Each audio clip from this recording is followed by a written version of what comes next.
Tech Sounds presenta Historias para Mentes Curiosas.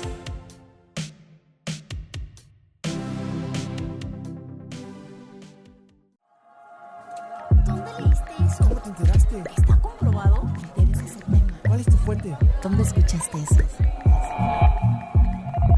Historias para Mentes Curiosas.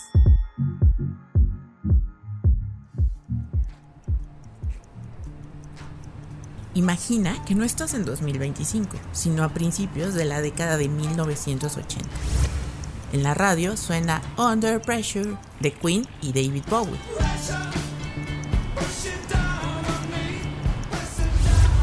Y en las calles, las sombreras y los cortes mullet son el último grito de la moda. Eres joven, recién graduado de la escuela de medicina y tu mayor ilusión es salvar vidas.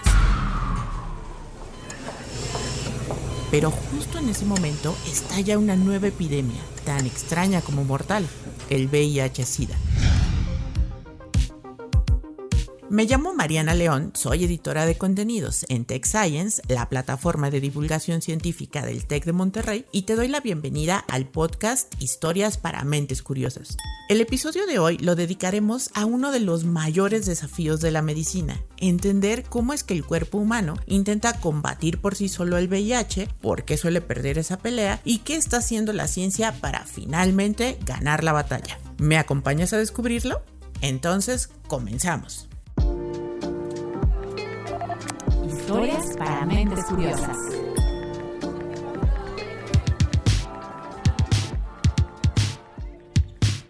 El relato que te estaba contando parece digno de una película de ciencia ficción, pero es la historia real del médico y científico Bruce Walker, quien actualmente dirige el Ragon Institute en Estados Unidos. Los pacientes comenzaron a llegar al hospital con múltiples tipos de cánceres e infecciones al mismo tiempo, algo que rara vez o nunca habíamos visto, especialmente en hombres jóvenes y por lo demás saludables. Y quedó claro que se trataba de una enfermedad nueva y que prácticamente no teníamos nada que ofrecer a quienes la padecían. El misterioso padecimiento recibió el acrónimo de SIDA por síndrome de inmunodeficiencia adquirida y más tarde se descubrió que su causa era un virus, el de inmunodeficiencia humana. A medida que los casos seguían aumentando, me quedó claro que como médicos en la primera línea seríamos los primeros en ver aparecer nuevas enfermedades. Y si no aprendíamos de los pacientes mediante la investigación, íbamos a presenciar la muerte de muchos de ellos. Fue entonces cuando decidí, en lugar de convertirme exclusivamente en un médico que atiende pacientes, combinar el cuidado de los pacientes con un esfuerzo por aprender de ellos, estudiando sus respuestas inmunitarias en el laboratorio. Con el transcurso del tiempo, los científicos desarrollaron pruebas para detectar el VIH y comprendieron que este ataca las células TCD4+, del sistema inmune, que son algo así como las generalas del ejército que defienden a nuestro organismo de los intrusos. Sin embargo, nadie tenía idea de cómo detener la infección. En aquel entonces, recibir un diagnóstico de VIH era casi igual a una sentencia de muerte. Hasta que en 1994, un paciente llegó al consultorio de Walker a revolucionarlo todo. Sucedió en una época previa a que existieran medicamentos efectivos para tratar el VIH. Me pidieron que viera a un paciente en la clínica. No sabía cuál era su problema, pero fui. Me dieron su expediente y entré a la sala de espera. Este solía ser un lugar muy desolador, lleno de personas en etapas muy avanzadas de la infección. Pero había alguien que parecía estar completamente sano. Cuando pronunció en voz alta el nombre que aparecía en el expediente, fue esa misma persona la que se acercó a Walker. Lo llevé al consultorio y le pregunté cómo podía ayudarlo. Él respondió: he estado infectado durante 15 años. Nunca he tomado ningún medicamento. Nunca he estado enfermo. Tengo conteos sanguíneos normales. Eso incluía células CD4 normales, que son un parámetro de la función inmunitaria.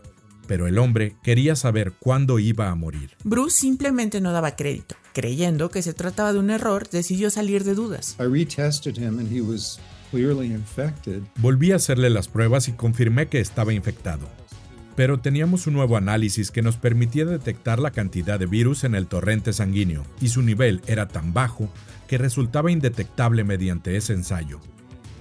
Para mí, eso fue un hallazgo extraordinario. ya que significaba que no todos estaban muriendo por esta enfermedad, que algunas personas parecían controlarla por sí mismas. Entonces él y sus colegas se dieron a la tarea de encontrar a más gente con este superpoder. Al buscar en todo el país, logramos reunir a un buen número de individuos que controlaban el virus a niveles indetectables, sin necesidad de medicamentos, lo cual ocurre en aproximadamente 1 de cada 300 personas infectadas con VIH.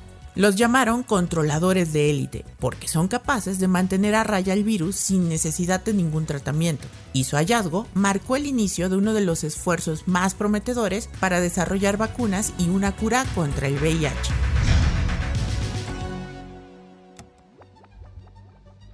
Eduardo Pérez Alba, médico internista del sistema TecSalud e infectólogo, preside el Comité de VIH de la Asociación Mexicana de Infectología y Microbiología Clínica y su sueño es quedarse sin trabajo. A continuación, explica por qué. Sí, me encantaría que llegáramos a ese momento donde no haya nuevas personas adquiriendo la infección por VIH.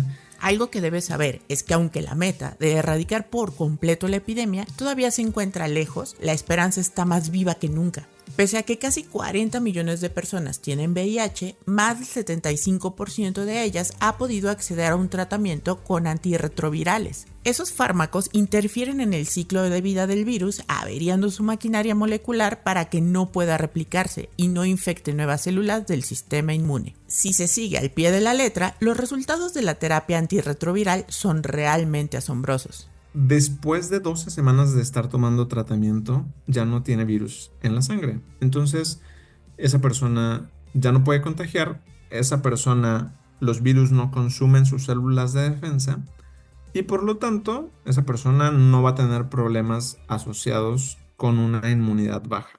Ahí radica el por qué hoy tener VIH no es sinónimo de desarrollar SIDA. Una persona que llega a tener SIDA porque tiene muy poquitas células de defensa, si se toma su medicamento bien y no lo abandona, entonces puede dejar de tener SIDA. Pasará solamente a vivir con VIH, pero no tendrá síndrome de inmunodeficiencia adquirida. Para que te des una idea del enorme avance que representan los tratamientos antirretrovirales, toma en cuenta que cuando estos no existían, la esperanza de vida a partir del diagnóstico era de solo 2 años. Una persona que se diagnostica hoy en día con VIH tendrá una esperanza de vida de entre 50 y 60 años después del diagnóstico. Entonces, si alguien termina contagiándose de VIH a los 20 años en México, pues muy probablemente vaya a alcanzar la esperanza de vida idéntica a la de sus pares que no viven con VIH. Los antirretrovirales, además, han marcado una nueva era de prevención, ya que al usarlos de manera profiláctica reducen drásticamente el riesgo de siquiera contraer el virus. Hay 2 tipos de profilaxis. La primera es la profilaxis preexposición, que consiste en la toma diaria de medicamentos para proteger al organismo antes de que se exponga el virus. En México se utiliza profilaxis preexposición con una tableta donde vienen mezclados 2 medicamentos, que estos medicamentos se llaman tenofovir y emtricitabina. Hay varias formas de tomarlo y todas ellas están asociadas a una tasa de protección muy alta. La PrEP puede evitar la infección de VIH en más del 94% de los casos, siempre y cuando la persona se apegue a tomarla diariamente. La segunda alternativa es la profilaxis posexposición, o PEP, que se administra después de alguna situación de riesgo, como pincharse con algún objeto infectado, el sexo sin condón, o haber sufrido una agresión sexual. Es un esquema que, aunque es un poco menos efectivo que la PrEP, porque es mucho más efectivo y mucho más seguro tomar el medicamento antes de tener el encuentro sexual de riesgo, las personas que por alguna razón lo tienen que iniciar después del encuentro sexual de riesgo también pueden protegerse, solamente que están forzadas a que lo tienen que tomar sí o sí un mes y sí o sí lo tienen que tomar dentro de las primeras 72 horas después del encuentro sexual de riesgo. Si se siguen esas recomendaciones, entonces la PEP brinda una protección mayor al 80%, y eso no es todo. Una de las novedades más emocionantes para evitar el VIH es la denominada PrEP inyectable, que resulta muy práctica porque se administra en intervalos de semanas o meses. Se trata de PrEP igualito, medicamentos que utilizamos para tratar personas que viven con VIH, y que las inyectamos a personas que no viven con VIH para que por tiempos prolongados se encuentren protegidos contra la infección. Tenemos predominantemente 2 medicamentos, hay más en estudio, pero digamos los que ya tenemos información bien clara es uno que se llama cabotegravir y uno que se llama lenacapavir, y brindan protección de entre 8 semanas y 6 meses. Tal vez esto te suene parecido a una vacuna, pero técnicamente no lo es. Lo que las distingue es que la profilaxis actúa directo sobre el virus e impide que se establezca en el cuerpo. En cambio, lo que haría una vacuna sería entrenar al sistema inmune para que él mismo se defienda del VIH y lo aniquile. ¿Por qué aún no hemos conseguido esto? Vamos a averiguarlo después de la pausa. Si quieres conocer más sobre el comercio y los negocios, te invitamos a escuchar Territorio Negocios, La experiencia del cliente o del usuario es cada vez más importante. el podcast en el que hablamos sobre las nuevas tendencias de innovación, emprendimiento, finanzas y liderazgo en México y en el mundo. Escúchalo en Spotify, Apple Podcast y Google Podcast. Historias para mentes curiosas.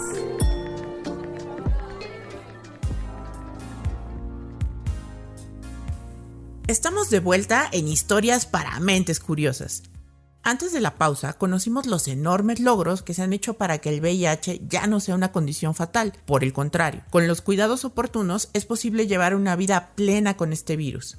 La conversación tiene que estar en vacuna y cura, ¿no? Porque tratamiento pues ya lo tenemos afortunadamente muy bien masticado. Vacunas como las de la viruela, la polio, el sarampión o el tétanos no solo han definido el curso de la historia al evitar innumerables muertes, sino que han sentado las bases de la salud pública global. Una de las cosas fundamentales que ha transformado el mundo actual es realmente el uso de vacunas. En los últimos 100 años, fundamentalmente, la creación de vacunas y el vacunar a la gente ha servido de manera que ha salvado 150 millones de personas desde los últimos 40 años. Te presento a Facundo Batista, director científico del Ragon Institute, una iniciativa del Hospital General de Massachusetts, el MIT y la Universidad de Harvard, donde se investiga cómo aprovechar al máximo el potencial del sistema inmune para prevenir y curar enfermedades. El Dr. Batista se especializa en linfocitos B, las células que fabrican anticuerpos, y estos, a su vez, son moléculas que nos ayudan a deshacernos de los agentes infecciosos y hasta de nuestras propias células que pueden originar un cáncer. Facundo Batista les llama la medicina del futuro, y gracias a estos, particularmente a los que se conocen como inmunoglobulinas, sirve vacunarse. Las vacunas que funcionan en general están asociadas con la producción de estas moléculas. Gente que produce inmunoglobulinas de frente a una vacuna es gente que generalmente va a estar protegida. Hay algunas vacunas que son fáciles de desarrollar y otras que son extremadamente difíciles. Para entender esa brecha, pensemos en un caso bastante familiar. Como seguro recordarás, las primeras vacunas contra COVID-19 estuvieron disponibles en tiempo récord, apenas un año después de que iniciara la pandemia. Sin embargo, ha sido necesario actualizarlas porque el virus para el que originalmente fueron diseñadas ha ido mutando. Tenemos muchos virus que mutan. La influenza es un virus que muta a un paso mayor que COVID-19. Pero HIV es un virus que muta constantemente. Pero yo en mis charlas siempre muestro estos árboles de evolución. Y uno puede comparar las distintas variantes que se desarrollan en un individuo infectado. Es equivalente a lo que ocurrió en el mundo en la pandemia de influenza en 1996. Cuando el VIH entra al organismo, en principio, este es capaz de reconocerlo como algo extraño, de lo que tiene que defenderse. Pero antes de que aprenda a hacerlo, el virus muta y se escabulle. El VIH cambia más rápido de lo que el sistema inmune funciona, y por eso es que una vacuna contra este virus resulta tan difícil de obtener. Volvamos al ejemplo de COVID-19. En cuanto recibiste la vacuna, tu bracito te dolió y quizá unas horas después tuviste algunas molestias, como fiebre o fatiga, lo cual se debió a que tu sistema inmune se puso a trabajar. Las células B lo que hacen durante las próximas semanas es aprender a reconocer el virus con el cual nos han vacunado, la proteína que han usado para vacunarnos, de manera más específica y potente. Pero eso lleva tiempo, lleva 3-4 semanas. Y normalmente, después de esas 4 semanas, nosotros tenemos anticuerpos ya que son suficientemente potentes para protegernos del virus que nos llega. En el pasado, algo similar se intentó hacer contra el VIH, mediante vacunas con virus atenuados, pero en las pruebas el sistema inmune solo aprendió a reconocer una versión del VIH y las otras variantes se le escaparon. Entonces, para hacer que nuestro sistema inmunológico reconozca todas estas variantes, tenemos que entrenarlo con distintos virus, y la manera en la cual nosotros estamos haciendo esto es a través de usar RNAs o proteínas que vienen del caparazón del virus y que lentamente serán capaces de entrenar a nuestras células B a desarrollar estos anticuerpos que van a reconocer a todas las variantes de virus que existen, o a gran parte de ellas serían. Este enfoque surgió hace unos 15 años, cuando investigadores como Dennis Burton, John Mascola y Michel Nussenzweig comenzaron a identificar anticuerpos que tenían este superpoder. Esos anticuerpos no reconocen todas las variantes, pero reconocen muchas, el 80%, el 90%, el 70%. Se llaman broadly neutralizing en inglés, lo que significa amplia neutralización. Entonces han empezado a decir, si estos anticuerpos existen y somos capaces de que estos anticuerpos se desarrollen en un humano, vamos a poder conseguir la vacuna. Es lo que en la jerga científica los expertos denominaron retrovacunación. Que es aprender de los anticuerpos qué es lo que reconocen. El principio sería empezar de al final, sabiendo cuál es el producto final, tratar de generarlo a través de distintas proteínas o RNAs. Es como un rompecabezas. Lo que hemos entendido es cuáles son las 3 primeras piezas que hay que poner. Y todavía nos falta entender cuáles son las 5 otras piezas que hay que poner. Estamos todavía en la fase muy inicial. Uno de los retos fundamentales es lograr que los anticuerpos comunes y corrientes producidos por nuestras células B se conviertan en superpoderosos anticuerpos de amplia neutralización. Nosotros tenemos millones de estas células que se generan en nuestra médula ósea. Y estos linfocitos salen de nuestra médula ósea y van a distintos lugares de nuestro organismo. Todos estos linfocitos van a estar ahí vigilando la entrada de un virus o vigilando la entrada de una bacteria y se van a morir quizás sin reconocer nada porque en su vida no han visto nada interesante. Piénsalo como si se tratara de bebés que apenas están iniciando su educación, pero que tienen el potencial de transformarse en lo que sea. Hacia allá apuntan los científicos con el sistema inmune. Es hacer o focalizarse en tratar de activar esos linfocitos que tienen la potencialidad de transformarse en estos anticuerpos que nosotros queremos. Y los identificamos dentro de grandes grupos donde muchos quizá no están listos para eso. Y lo que hacemos es tratar de fomentarlos o ayudarlos a que se transformen en estos anticuerpos especialmente que pueden neutralizar al virus. El virus cambia todo el tiempo, ya lo dijimos, pero hay estructuras que sí o sí debe conservar y ahí es donde los superanticuerpos tienen que atacar. Si cambia esa parte no puede infectar células, por ejemplo. Entonces estos anticuerpos, por ejemplo, reconocen la parte que el virus usa para entrar a la célula. Entonces estos anticuerpos están particularmente focalizados en esas partes del virus, en partes del virus que tienen alguna función para infectar la célula.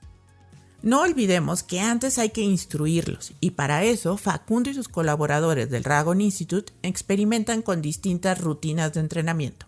Nosotros lo que hacemos es probar o evaluar en el laboratorio muchas de moléculas que desarrollan la gente de Scripps Institute en San Diego o de Holanda o en Seattle.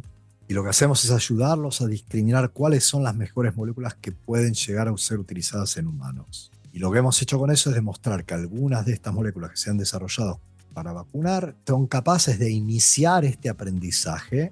Ese aprendizaje no está terminado todavía. Y por eso la vacuna de HIV probablemente involucre 4 o 5 vacunas distintas que lentamente entrenan a nuestro sistema inmunológico a poder neutralizar el virus cuando nos encontramos con ese virus. Todavía hay mucho camino por delante, pero los pasos que se han dado son tan prometedores que podríamos tener una vacuna contra el VIH en unos 10 años e incluso una posible cura se ve cerca.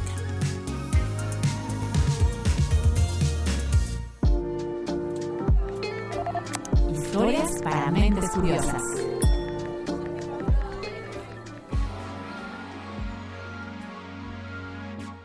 Probablemente en tus redes sociales has visto noticias sobre algunas personas con VIH que sanaron por completo. Aunque es verdad, también es cierto que esos casos se cuentan con los dedos de las manos y son muy difíciles de replicar. El proceso mediante el cual se curaron implica que esas personas, por otra enfermedad que no es el VIH, requirieron un trasplante de células madre porque tenían cáncer y entonces les dieron quimioterapia, les dieron trasplante de células madre y eso hizo que todas las células de su cuerpo que estaban infectadas con VIH se murieran.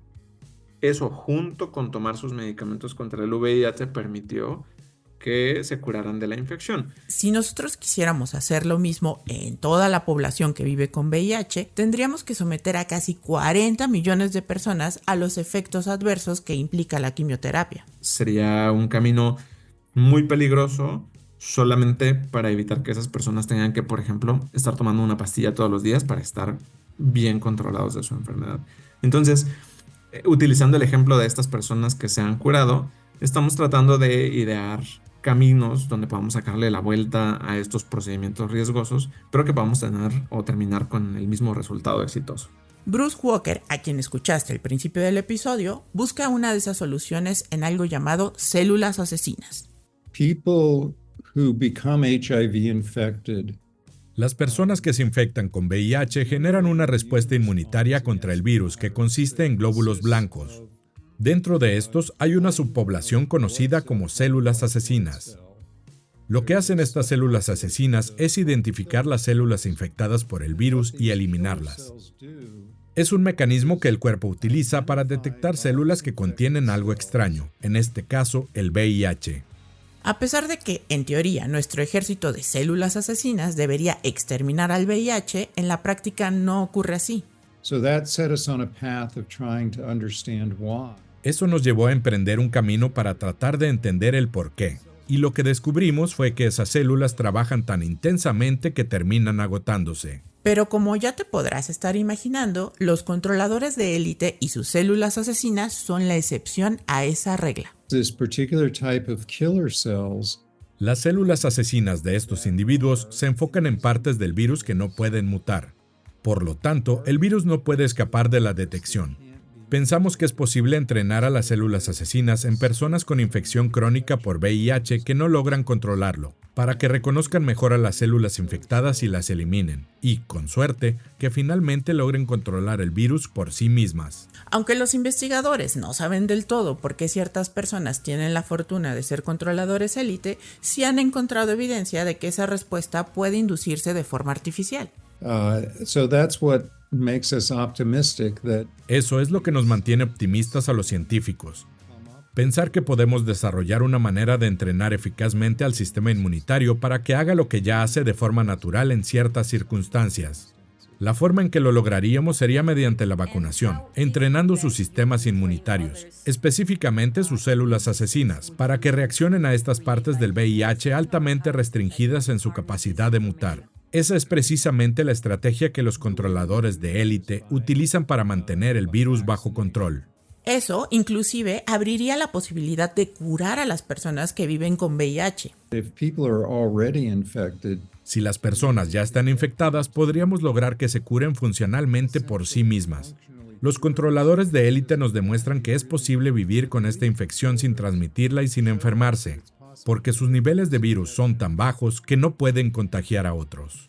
Bruce Walker calcula que el fármaco resultante sería una especie de vacuna en 2 dosis. Have to see how long that lasts. Y luego tendríamos que ver cuánto tiempo dura esta protección. Para el COVID-19, las vacunas se tienen que administrar un par de veces al año. Esperamos que ese no sea el caso del VIH. Hay otras vacunas que se administran una vez cada 10 años, como la del tétanos.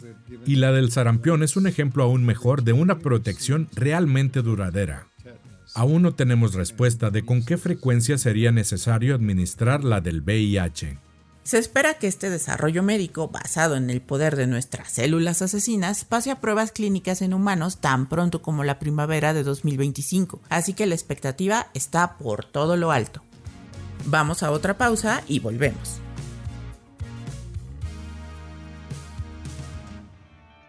Si quieres conocer más sobre cómo cuidar tu salud, te invitamos a escuchar Hola de Salud. La prevención hoy es parte del tratamiento. El podcast en el que nuestros expertos te darán consejos para vivir de manera sana, equilibrada y feliz. Felicidad, ese sería un objetivo último. Escúchalo en Spotify, Apple Podcast y Google Podcast.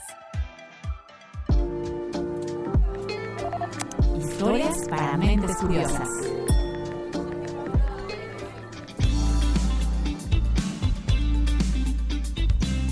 Gracias por continuar en Historias para Mentes Curiosas, el podcast de Tech Science. Es posible que a lo largo de este episodio te hayas preguntado si la humanidad tiene tratamientos exitosos contra el VIH y hasta opciones profilácticas súper efectivas, ¿por qué seguimos necesitando una vacuna? That's an extraordinary finding. Esos son hallazgos extraordinarios, pero conllevan seguir monitoreando a las personas de manera regular 2 veces al año, para asegurarse de que mantengan los niveles de medicamentos que necesitan. Y esto solo funcionaría si no se desarrolla resistencia al fármaco, lo cual continúa siendo una incógnita. Además, solo será efectivo si resulta accesible para las personas, y actualmente el tratamiento cuesta más de $40,000 al año. Esto rebasa la capacidad de los gobiernos de brindar atención en las regiones donde la epidemia es más grave. Tener una vacuna ayudaría a aliviar ese gasto sin las inconveniencias que traen los tratamientos disponibles. When you have something that requires that a person take. Cuando se requiere que una persona tome pastillas constantemente, es muy difícil lograr el éxito a largo plazo. En Sudáfrica, donde trabajamos mucho en esta área, la prevalencia de VIH entre adolescentes de 15 años es inferior al 1%. Entre los 16 años es del 10%. Entre los 17 años alcanza el 20% y llega a su punto máximo a los 20 y tantos años, con un 50 a 60%.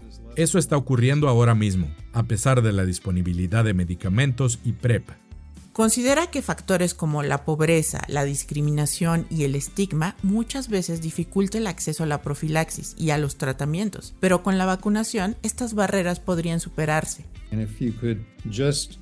Y si simplemente consiguiéramos eliminar el factor del comportamiento de la ecuación y mediante vacunas permitir que las personas controlen el virus por sí mismas, sería en verdad lo más efectivo que podríamos lograr. Detener los estragos que el VIH aún provoca en algunas partes del mundo, en gran medida, depende de que exista una vacuna. Lo que pasa con esta enfermedad es que nosotros, en general, tanto en Estados Unidos como probablemente en México, y pasa lo mismo en Argentina, no es una enfermedad que estamos experimentando todo el tiempo, no es una enfermedad que estamos viendo todo el tiempo. Y como hay ciertos medicamentos que nos permitan tratar esa enfermedad, no resolverla, tratarla, es que la gente pierde el miedo. Pero cuando uno va a África, por ejemplo, el 50% de las nenas, yo diría, de 23 años, 23, 24 años, están infectadas con HIV.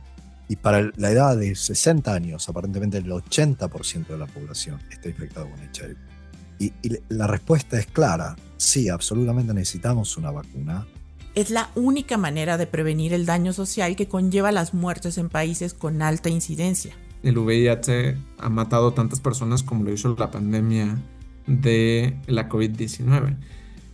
No se ve tan escandaloso porque eso ha sucedido a lo largo de décadas, pero es un problema de salud pública muy importante. Lograr una vacuna para el VIH además se traduciría en una plataforma científica que permita diseñar muchas otras.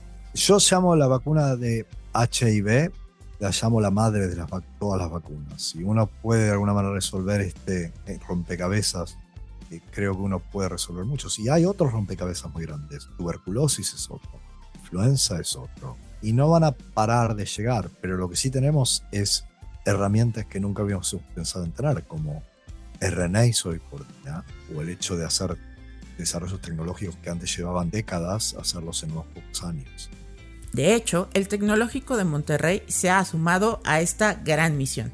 En noviembre de 2024, el Tech y Ragon Institute firmaron un convenio para desarrollar programas de doctorado conjuntos, intercambios académicos y proyectos de ciencia colaborativa, todo con el fin de expandir la investigación de vanguardia sobre el sistema inmunológico a América Latina. Yo creo que lo que sería fantástico es que gente joven pueda entender la importancia de esto y pueda estar estimulada en unirse a este gran esfuerzo que de nuevo no pasa por un laboratorio, por una persona, pero es un esfuerzo internacional.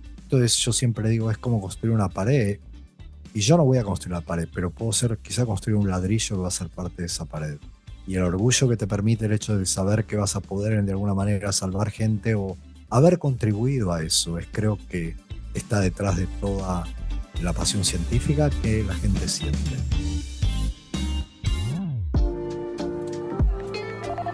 Historias para mentes curiosas.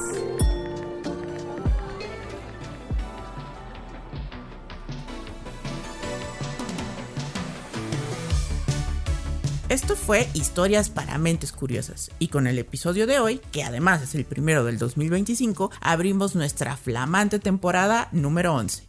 Los expertos que nos acompañaron son los doctores Bruce Walker y Facundo Batista del Ragon Institute en Estados Unidos y el doctor Eduardo Pérez Alba, colaborador del sistema TechSalud en México. Muchas gracias a los tres por compartirnos su conocimiento. En el episodio participamos Inés Gutiérrez con el reporteo y las entrevistas, Carmina de la Luz como autora del guión, una servidora estuvo al frente de la edición y Orlando Oliveros se encargó de la producción y la dirección de voz. Soy Mariana León y te invito a seguirnos escuchando. Muchas gracias y hasta la próxima.